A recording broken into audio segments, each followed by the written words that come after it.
有5个参加反送中运动的香港少年人来台湾找找庇护，也因为目前的进度外界无多了解，引起正大的争议。蔡政府自反送中爆发到今，就强调港澳条例有够力，唔免搁说难民法。不过台湾人权促进会批评港澳条例无法律依据，应该爱参考外国的案例说难民法。不过，当乐湾册店的店长林英基却认为讲，现有的条例其实保留一寡空间，对香港人比较较有利。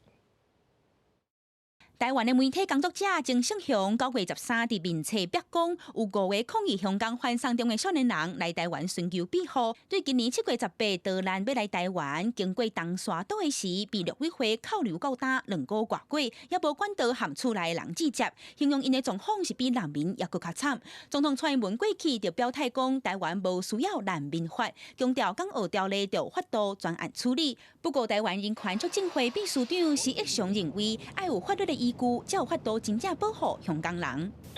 就这5个人，其实拢凸显出我国的监护应该按一个非常明确制度性的保障。只要是符合难民公约加寻求庇护者，也作为国家拢应该按有迄个机会在那个申请庇护的审查机制。政府会当利用即马比如讲移民署所有的即个收容所，会来个暂时做安顿，无就是讲委托民间专业的团体做这个生活照顾，嘛使做这个医疗，还是讲心理这个住商这个照顾。东乐湾册店的店长林英基认为，等下疫情较厉，需要寻求庇护的香港人会搁较济。因认为蔡总统即阵对香港人的人道救援方案，其实保留存有的空间，对香港人其实有利。中国大陆叫你们干，他们已经把一个很简单的可以做的事情变成一个复杂的。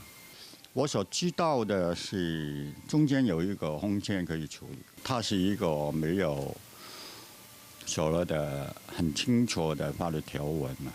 这阵疫情也未完全冻点，香港的政治和经济，佮因为国安法受到未少影响。面对不安的社会趋势，香港人要好气好强。台湾又会当出偌济力，也是即种党眼前的一大挑战。记者阿敏、金田玉台北报道。